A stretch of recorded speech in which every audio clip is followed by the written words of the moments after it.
शिशुपाल भगवान को गाली देने लगे, उल्टा सीधा बोल रहे। भगवान को बुआ को बेटे, भगवान ने कहा मैंने बुआ को वचन दिया, अगर तुमने 100 गालियों से ऊपर गाली देती तो मैं ब्रह्मा को और सभी सभासदों से कहता हूं जो सभा में बैठे कि सब इस बात को सुन ले। सबने समझाया शिशुपाल ऐसा मत बोल, तू चोर है। एक लाइन तू उद्दंड है, दूसरी लाइन तू कामी है, तीसरी लाइन तू व्यवसाय करने वाला है, व्यवसायी है, चार लाइन ऐसे करके महाराज भक्ति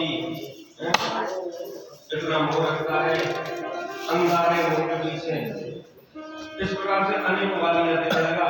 भगवान ने 100 लाइन दी थी, खड़े होकर बोले कि शिशुपाल आप मेरे बड़े भाई हैं, अगर आप अब भी नहीं माने तो मैं आपको माफ नहीं करूंगा। नहीं माना, भगवान से बोला काफी तुम मुझे मारोगे, 101 गाली की लाइन रख दी।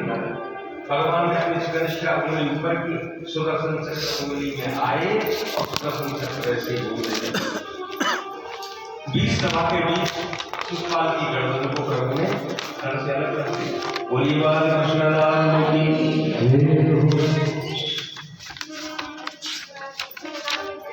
शिशुपाल की अंदर शरीर के अंदर से ज्योति निकली और भगवान के मुंह में समा गई। ये 3 बार भगवान ने जो राक्षसों का उद्धार किया, सनातन सनत कुमारों ने भगवान के द्वारपालों को श्राप दिया। और द्वारपाल कौन थे? जय और विजय। द्वारपाल हरि के प्रिय दो, जय और विजय जान सबको, कि विप्र श्राप दे दोनों भाई, सांसद असुर दे निर्वाई। एक दिन सनत कुमार 5 वर्ष के ब्रह्मा जी के बड़े बेटे हैं, मिलने के लिए आए। द्वारपाल ने कह दिया रहने दो, भगवान विश्राम कर रहे हैं, जबकि भगवान उस समय विश्राम कर रहे हैं। लेकिन सनातन सनत कुमार को दुनिया में किसी लोक में कोई आने जाने से नहीं रोक सकता। दुखी होकर के वापस आने लगे। इतने में किसी सैनिक ने आकर कहा, द्वारपाल ने कहा कि भगवान तो जा रहे हैं। सनातन सनत कुमार को कभी क्रोध नहीं होता था, ब्राह्मण पुत्र वाला, लेकिन उस दिन इतना क्रोध हो गया, श्राप दे दिया, जाओ बच्चा बोला 3 जन्म तक राक्षस बच्चा। चरणों में गिर पड़े, भगवान हम आपको पहचान नहीं पाए, आप सनत कुमार हैं, ब्रह्मा जी के पुत्र हैं, क्षमा कर दीजिए। हमने भगवान को भोजन करते देखा था, हमने सोचा भोजन के बाद भगवान विश्राम करेंगे, परेशान हो जाते सब भक्तों को देखते देखते।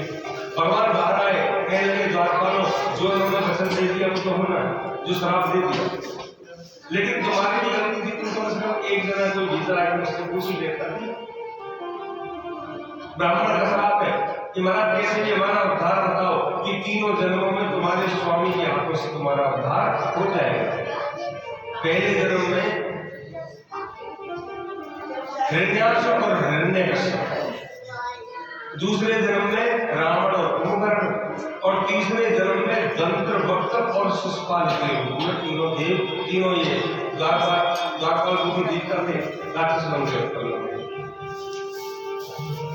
सबको भगवान ने शांत किया।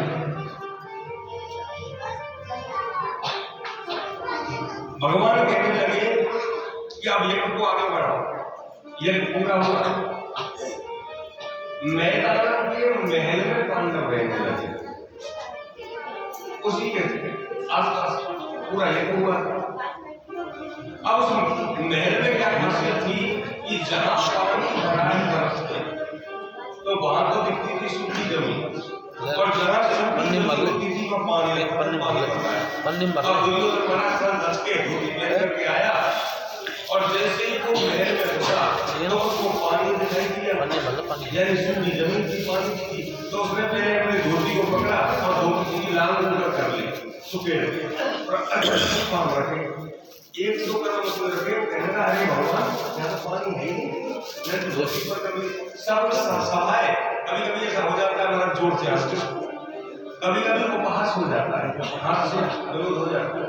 सब सभा हंस गई और दूर की श्रवण के मारे नीचे यमाला के और जहाँ पर यमाला से जितने बीज ने वहाँ पर छोटी जमीन दिख रही है उसी से चला तो पानी तो है नहीं और आगे तो सूखा दिख ही रहा है तो जैसे सूखे में आया छप से पानी एकदम उछला धोती दिख गई उसने अचानक धोती को ऊपर उठा लिया द्रौपदी को हंसी से निकल गया अंगों के आगे अंधी कहता बीज आया। इसी बात ने पूरा महाभारत करा दुर्योधन ने ठान लिया अब तो युद्ध होगा और इनको में रहने के लिए कोई छोटा सा गांव भी नहीं होगा। लेकिन परीक्षित तुम्हारे पूर्वजों ने कभी भी धर्म का मार्ग नहीं छोड़ा, पांडवों ने कभी धर्म का मार्ग नहीं छोड़ा, इसलिए धर्म पर चलने से इनकी विजय हुई। उस समय बलराम जी ये एक बार तीर्थों में चले गए, व्यास जी के आश्रमादि में भ्रमण करने लगे, नैमिषारण्य में पहुंचे और नैमिषारण्य में श्री सूत जी महाराज उनको मिले जो भागवत सुना रहे 100 वर्षीय। इन्होंने बलराम जी को प्रणाम नहीं किया, बलराम जी का एकदम दिमाग ठंडा, उन्होंने डाब लेकर के इसको कहते कुशा लेकर के चला दी, महाराज बाण बन गई और रोम भर सूत जी का शरीर त्याग हो गया। समय का ब्रह्मत्या रखे, इसलिए भगवान जी पूरे तीर्थों में इस ब्रह्मत्या को मिटाने के लिए चारों तरफ घूमते तीर्थों का सेवन करते हैं। कुछ समय के बाद धर्मपत्र और विदुर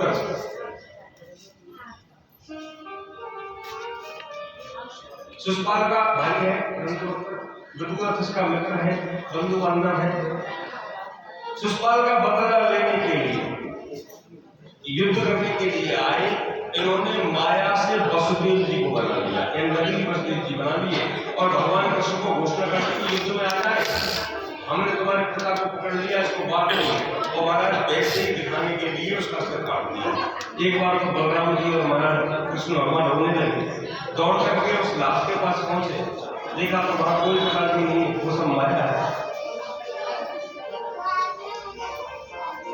उन सबको सजा दी। इस युद्ध में शिशुपाल का मित्र साल भी आया। साल के पास एक विमान था और वो विमान कैसा था, किसी के तोड़ने से नहीं टूटता, अस्त्र शस्त्रों की बदला साल करने लगा। भगवान ने अपने चक्र से माया को हर लिया और गदा हाथ में लेकर के उस विमान को तोड़ दिया और विमान तोड़ते ही साल का बदली भगवान ने कर बोलिए बाबा कृष्ण। अब कथा में भगवान सुखदेव कुछ मोड़ लाते, कहने लगे कि भगवान के एक मित्र थी परीक्षित, भगवान ने कभी किसी गरीब और अमीर को अलग अलग दृष्टि से नहीं देखा। जो भगवान की शरण में गया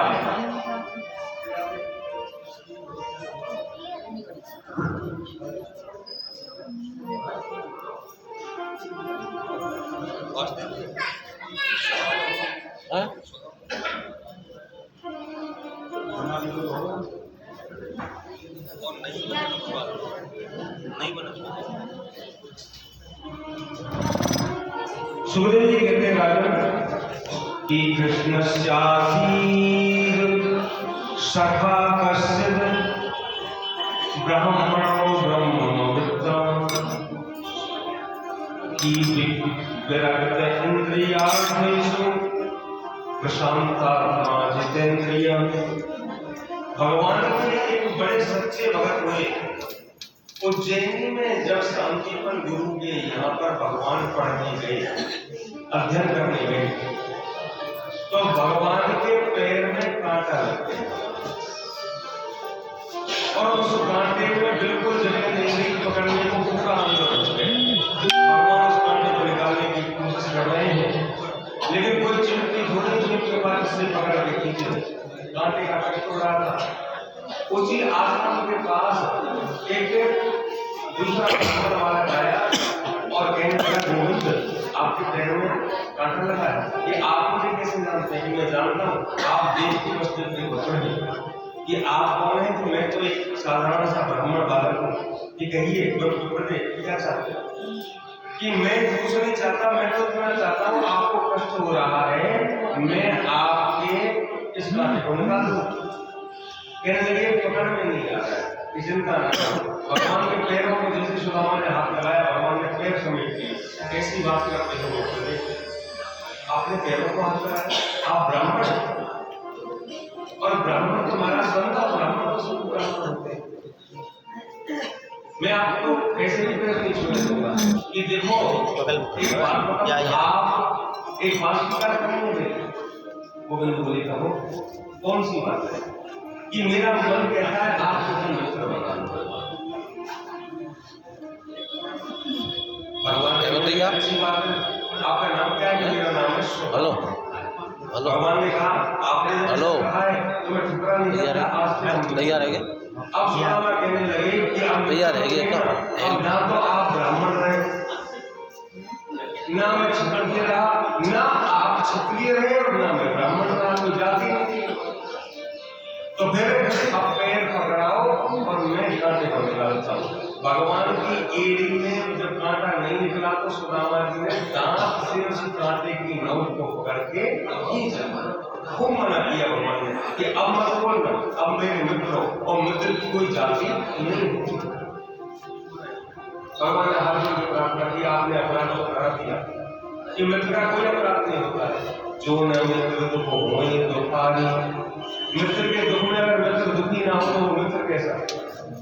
चिंता छोड़ दो, भगवान को आराम मिल गया और महाराज सीधा लेकर के अपने आश्रम में पहुंचने सुदामा।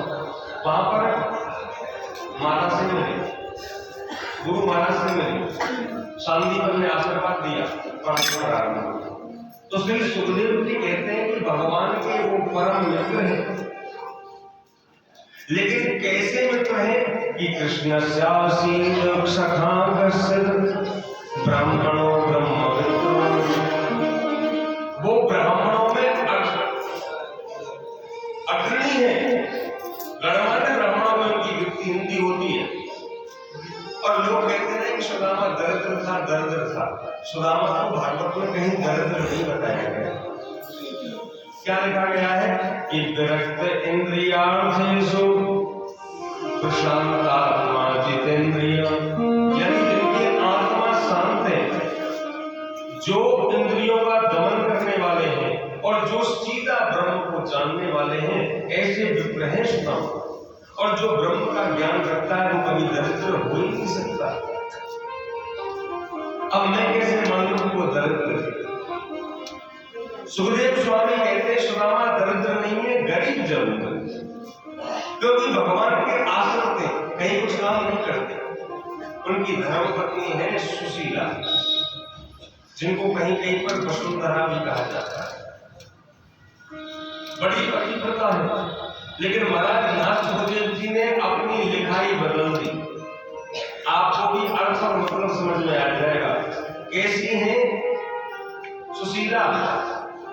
कि पतिव्रतां पतिं प्राह कि मिलायते बदनेन सा,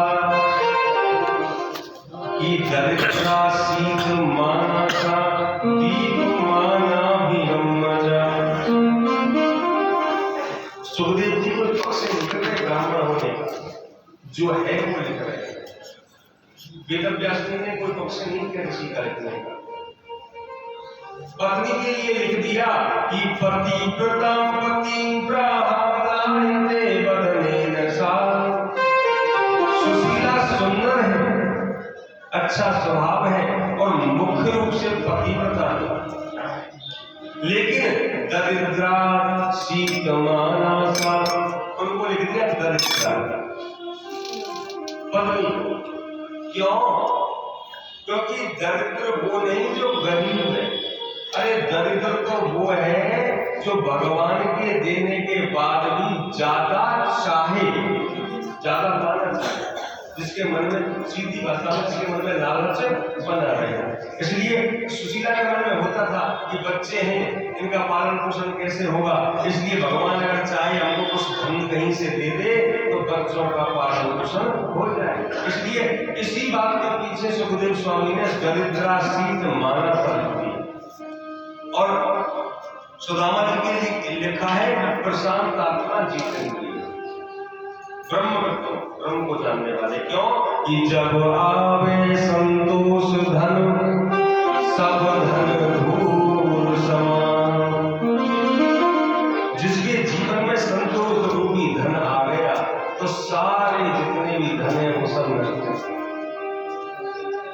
कि तद्दरिद्रो यस्तु संतुष्टो कृपणो यो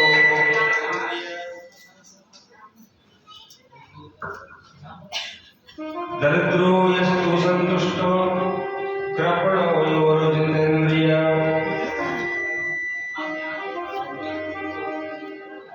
दरिद्र वही है जिसको संतुष्टि नहीं है और संतुष्टि जीव को होती नहीं। भगवान आज दूध दे दे तो भी संतुष्टि नहीं, चौगुना दे दे फिर भी संतुष्टि नहीं, क्योंकि इच्छा कभी कम नहीं होती। लोभ बहुत बड़ा होता है, बहुत बढ़ता है दिन दिन रात रात। और एक बात देखो, भगवान जिसको देना ना चाहे तो वो मेहनत कर रही करके भी कभी कुछ पा नहीं सकता। हालांकि कर्म से कुछ बदल सकता है, लेकिन जिसको परमात्मा ने पहले से निर्देश किया वो क्या बदलेगा। एक संत थे, इधर उधर घूमते, जो मिल जाता ले लेते। एक दिन मन में आई, सब जगह भिक्षा करने लगे, कहीं से धन मिलने लगा, उसको कमंडल में डालने लगे। महाराज जैसे अपने आश्रम आए, कमंडल को देखा तो कमंडल में कुछ नहीं देखा, तो सब कुछ एकदम बहुत दुखी हो गए। कमंडल में छेद था, धीरे धीरे चलते समय सब कुछ उसमें से निकल गया। ये छेद क्या है? कि लोभ का प्रतीक।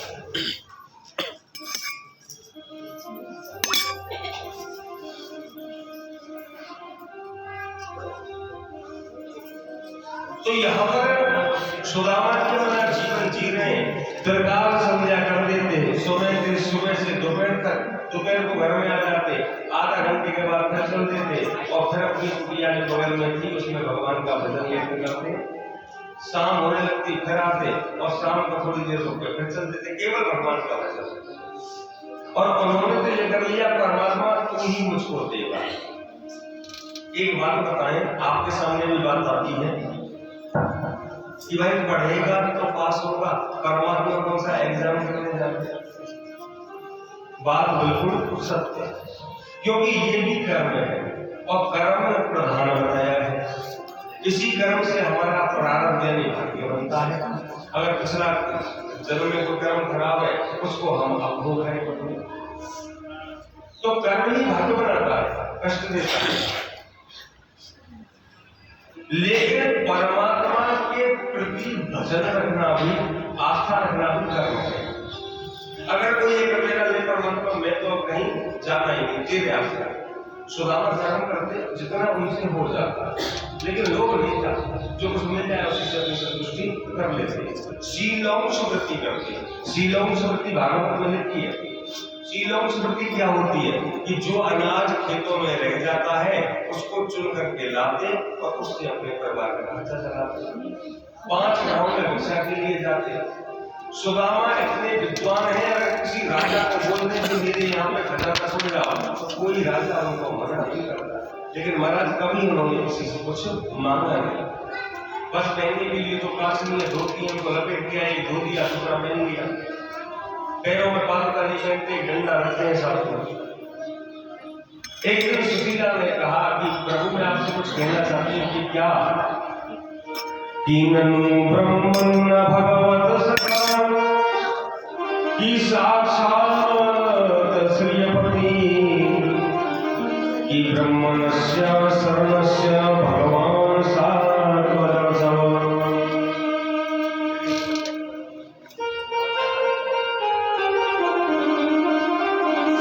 कहने लगे आपके बचपन के सखा गोविंद है।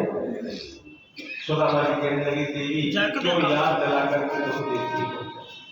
अरे बचपन की यादों को तुमने क्यों दोबारा से जगा दिया?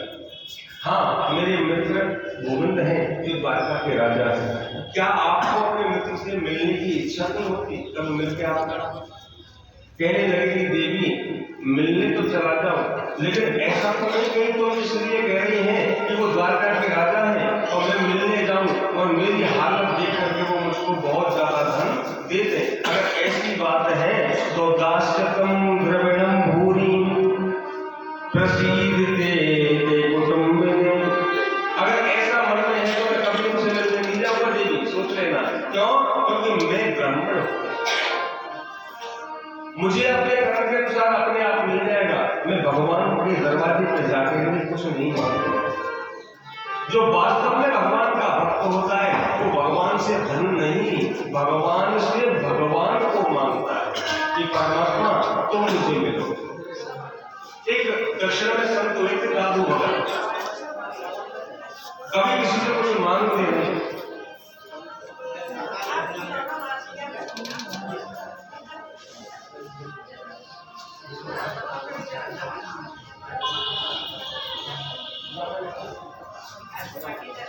बोलिए बाल कृष्णलाल हरे की सरकार की। जैसे ही ये कहा कि मैं नहीं जाऊंगा मांगने के लिए, क्या करूं? कितने तो सुशीला कहने लगी, मैंने कब कहा मांगने? उधर देखना पड़ेगा। अरे मुझसे से मिलने चले जाओ।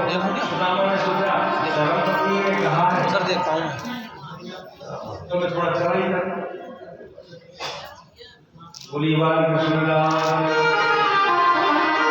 हर हाथ जोड़ियो मैं सुशीला 20 कितने मान कही